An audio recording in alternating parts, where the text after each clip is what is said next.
শনিবার যুদ্ধবিরতি ঘোষণা করে ভারত পাকিস্তান। এর একদিন পর রোববারই উত্তর পশ্চিম ভারতের বহু শহরে আচমকা বিদ্যুৎ সংযোগ বিচ্ছিন্ন করে দেয় কর্তৃপক্ষ। প্রতিরক্ষামূলক সতর্কতার উদ্দেশ্যে এই ব্যবস্থা নেওয়া হয়েছে বলে জানানো হয়। এদিন সকালে ভারতীয় সেনাবাহিনী পাকিস্তানকে হটলাইন বার্তা পাঠায়। যদি চুক্তি আবার ভাঙে ভারতও চুপ থাকবে না বলে হুঁশিয়ারি দেয়া হয় এই বার্তায়।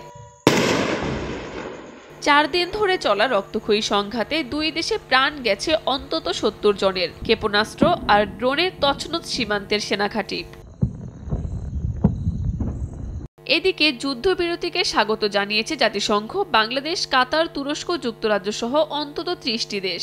ভারতের পররাষ্ট্র সচিব বিক্রম মিস্ত্রি জানিয়েছেন, আরেকবার লঙ্ঘন হলে জবাব আসবেই।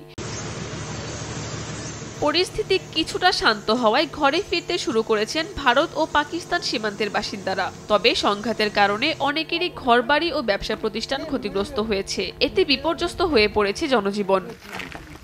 কাকলি আখতার, সময় সংবাদ।